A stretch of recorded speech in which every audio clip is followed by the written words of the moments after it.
Hola clase, ¿cómo estáis? Hoy vamos a hablar del alfabeto. So the first thing we need to know when we talk about the alphabet is the names of the letters, because unless your name is Martinez or Hernandez, you are going to have to spell your name when dealing with people in the Spanish-speaking world. So it's good to know the alphabet, the letters of the alphabet, so that you can spell things when you're having trouble communicating, pronouncing words. So first, I've made up a little slideshow here that shows the way that I would say as an English speaker the Spanish letters are pronounced. So I'm going to put it up here. I'm going to say the letters. You can decide if this phonetic transcription is helpful for you or not. If it's not, feel free to use your own. But if it is, you can use this one. Okay, so here are the letters of the alphabet. A, B, C, Che. You'll notice that Che is in parentheses. That's because it used to be considered a separate letter, and over time, with the dawn of technology and keyboards where you have to actually click two letters, it's divided, it's become not considered a separate letter. If your name is Chavez, for example, though, a lot of people will still say Che, and but in any new modern dictionaries, it's not a separate letter, so you won't have a separate section for words that start with Che. A lot of people, older people, get very attached to the way we learn things as children, and so, for example, there will always be 9 planets. Pluto will always be a planet to me because that's the way I learned it. My very educated mother just served us 9 pizzas. If Pluto's not a planet anymore, where's my pizza? So people get very attached to the way that they learn things as children, and so a lot of people learn the alphabet with the letter Che in it. And so you may find someone who's older who insists that Che is a letter, but officially it's not considered a letter. So it's in parentheses there. Okay. De, E. Atención aquí, muy importante. La letra A, la letra E. Vowels will give us as English speakers trouble because they sound very they sound like different vowels in English. So be very careful that the letter A is pronounced A and the letter E is pronounced E. F, G, H,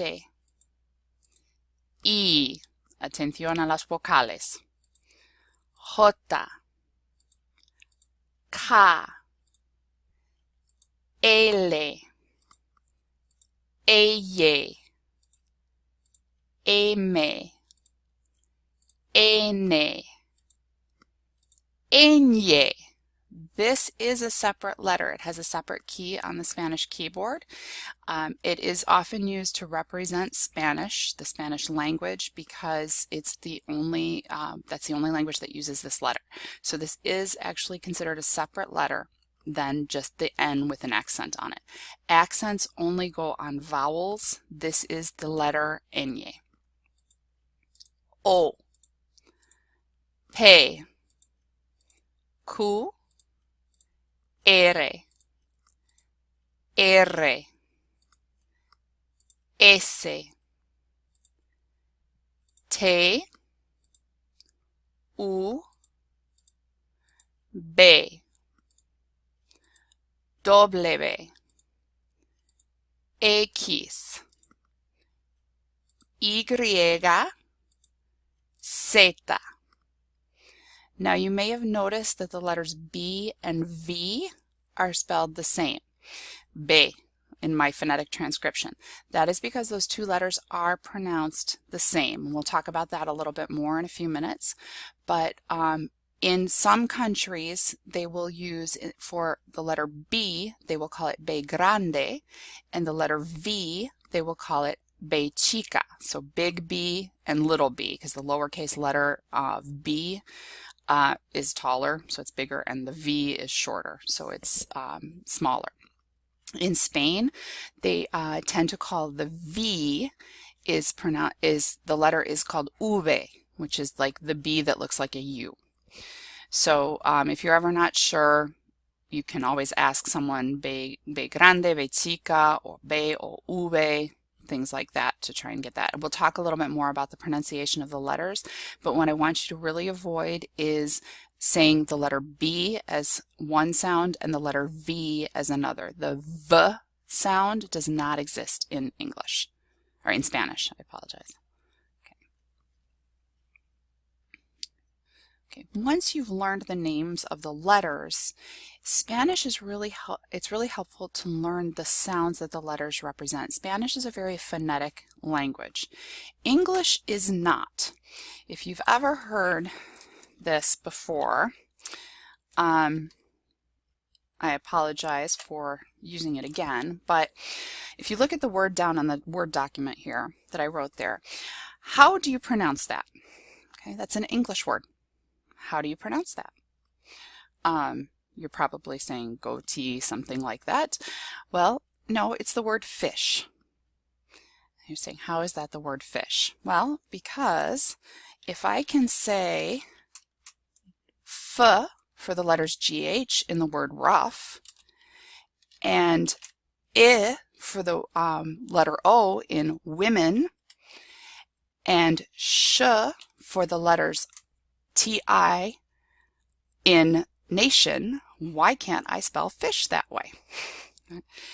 English is messed up. That's the only way to say it. Fortunately, Spanish is a very phonetic language, so if you learn the rules for pronunciation, you will be able to pronounce every word in Spanish that you see. And if you if you know how to pronounce a word, you should be able to spell it fairly correctly as well. Now, the problem is teaching ourselves to learn the sounds in Spanish that are different than the sounds in English. And so that's what I'm going to do here. I'm going to go through a little bit, and then I will make this PowerPoint presentation available to you so that you can look at just the PowerPoint in the future. But hopefully it gives you a brief little overview of the pronunciation of the letters. So, come back over here. All right, so vamos a empezar con las vocales, vowels.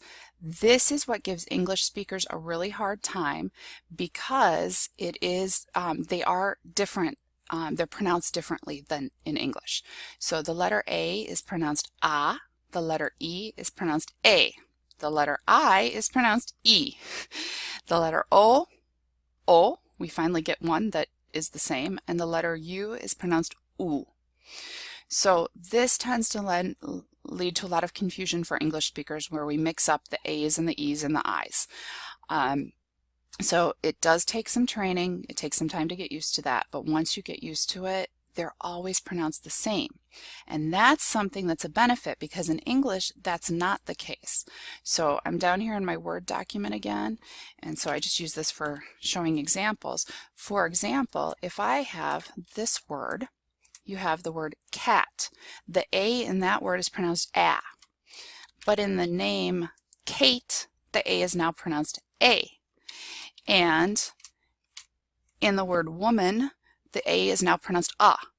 So we have A, and A all as possibilities. And so it becomes a little confusing in English because when I see that letter, I don't know how to pronounce it. Whereas in Spanish, every time you see the letter A on the paper, it will always be pronounced A. There's never any other option. So the vowels in Spanish always say their names. All right. Las consonantes. Normalmente las consonantes se pronuncian como en inglés.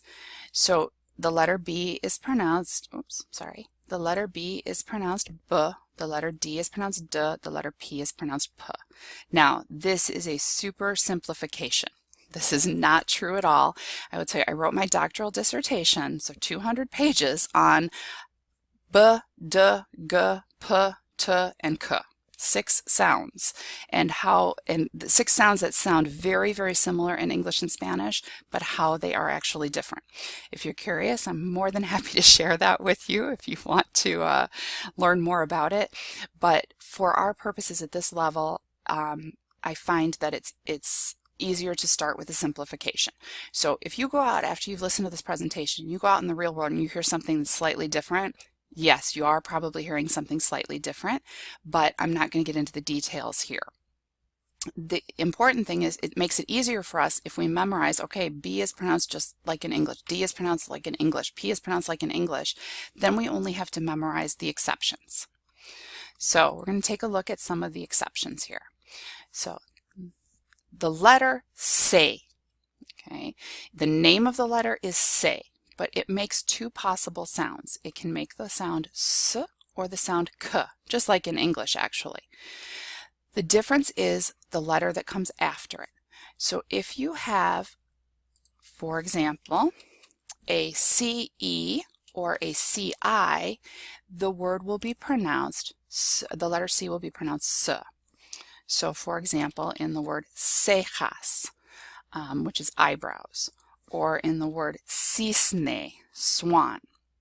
Now, you'll notice that when I speak Spanish, I lived in Spain, so I have a peninsular accent. So I, instead of saying an S sound in this case, will say a th, a TH sound. So I will say cejas and cisne, but around here you will mostly hear the S sound for that.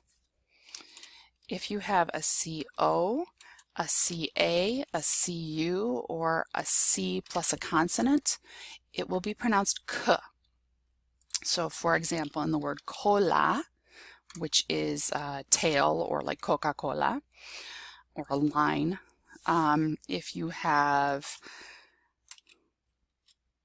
Cabo, as in, for example, Cabo San Lucas, the vacation spot, okay.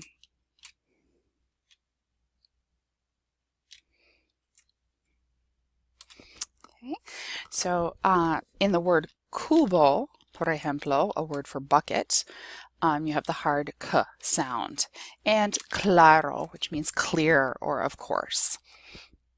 Okay. So it depends, so it can be either a s or a k depending on the word that comes after it. All right. The letter G is going to work the same way as C, it has two sounds, but they're different than the sounds in English. So we have the g, just like we do in English, but we also have h. G is never going to be pronounced j like in English. So, for example, if we have GE or GI, the word is going to be pronounced with a soft h sound. So, for example, gel, which is gel, or biolo, change this to an accent, biología. Okay, it's not biologia, because remember we always pronounce the vowels the same too, so it's biología. Okay, if we have G-O, let me start it down here on this page, G-O, G-A, G-U, or G plus a consonant, it will be pronounced G. So for example, gota, which is like a drop, like a raindrop. Gato, cat. Gusto, mucho gusto. Or gracias, okay? The g, the hard g sound.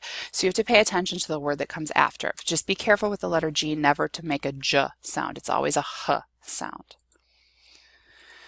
Okay, the H is always silent in Spanish. So yeah, generally we do okay when we say the word hola. We don't tend to say hola, but when it comes up in consonant, in cognates, which are words that look the same in English and in Spanish, for example, hospital or hotel, we sometimes tend to forget and we pronounce the H. So the H is always silent. This is one of the places where native Spanish speakers will have spelling problems because it's silent, so you have to memorize, is there an H on the word or not? Okay. The J is pronounced like a H. Oops. Okay. The J is pronounced like a H. Close that out so that we don't get that happening again. I apologize. Anytime you see a J, you'll pronounce it. For example, jirafa. Oops, only one R in that. Thank you, Microsoft Word, for correcting my spelling. So jirafa, giraffe. Okay. Okay. The double L in Spanish is standardly pronounced as a y, as a y sound. So when you say me llamo, my name is literally, you're saying I call myself, me llamo. Okay, I will warn you, you will hear a lot of variation on this, where you'll hear me llamo, or yo in English, or in around here in Spanish. Also in parts of Latin America, in Argentina, it's sometimes pronounced je or sh. So you'll hear me llamo. All right, so just be aware there's a lot of variation, but I'm giving you a simplification here for standard pronunciation. Okay, the letter ñ is pronounced as if there is a y after it. So in the word, for example, the word there's an accent, cañón. In English, we would write that canyon with a y in there, so it's a ñ sound. Okay. La R. Okay, the R is vibrante. So people talk about rolling their R's. This is not something that you really need to worry about. If you can't roll your R, you will still pronounce your words fine. You'll just have a little bit of an accent, but people will know what you're saying. So for example, if you say pero instead of pero, nobody's going to confuse what you're saying. They're going to know that's the word for but, as in I can't roll my R's, but it doesn't matter because you can still understand me. So this is not a huge thing. People tend to get really worked up about it, worried about not being able to pronounce it.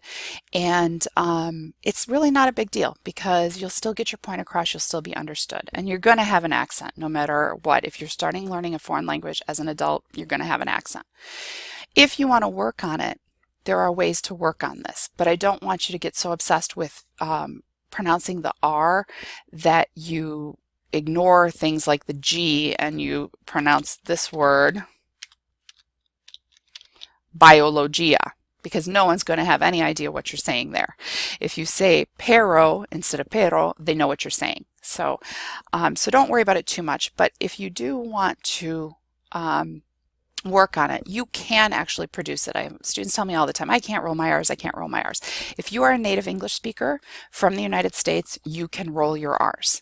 You just don't know that you can do it because in English, we have a very, very similar sound. Again, it's not exactly the same because this is a simplification, but we have a very, very similar sound in the word better.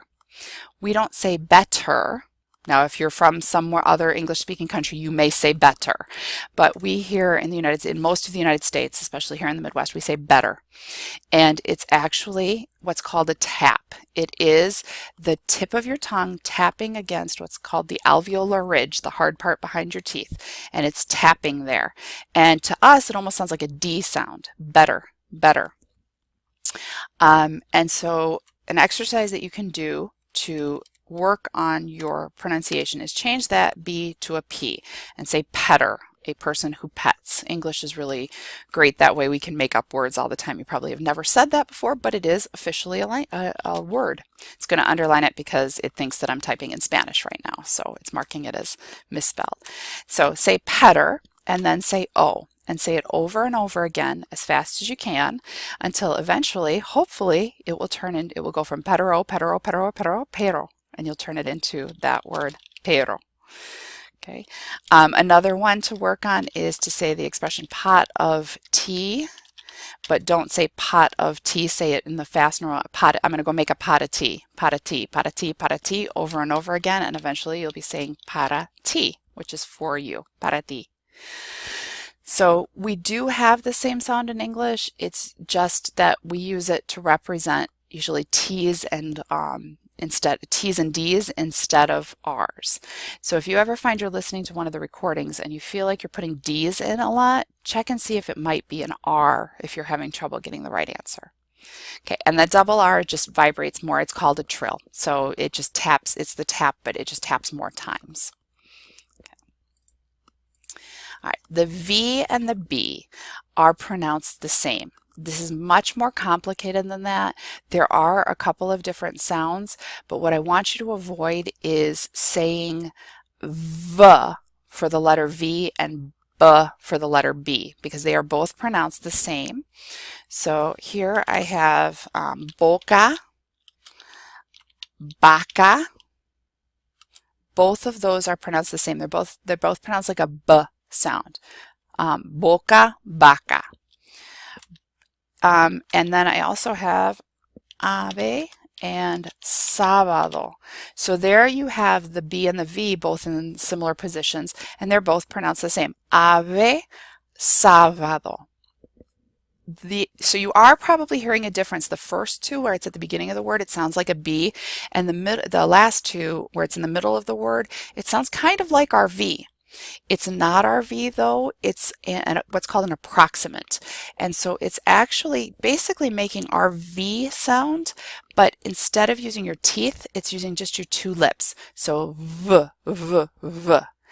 It's a very hard sound for English speakers to make because we don't have it. So we tend to use the V sound that's closest to it. But I want you to notice that those letters are the same. It doesn't matter which letter is there, they're both pronounced the same. So generally I found that it's easier if you just aim for B, the B sound in English for both of these letters. Eventually that will work itself out, and you'll do fine with it, but I just prefer to start out that way. If you want more details on that, I'm more than happy. That sound was like a whole chapter of my dissertation. So if you are interested in finding out more about it, I'll be more than willing to share. But for right now, just to kind of aim for that B sound.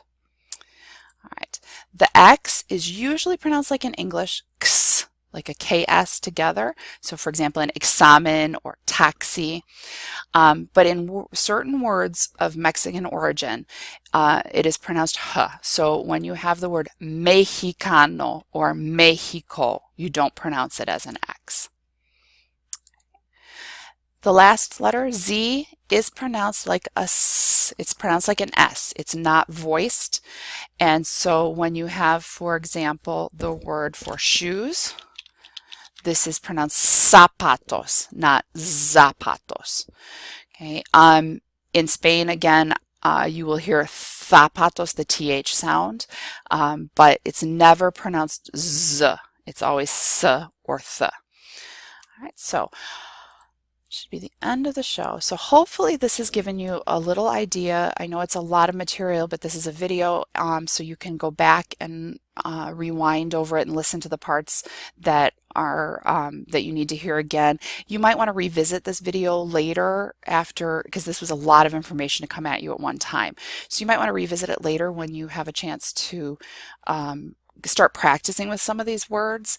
And I'll also post the PowerPoint so you can look at just the PowerPoint. But I wanted to make this available to you, so I hope it helps. Adios.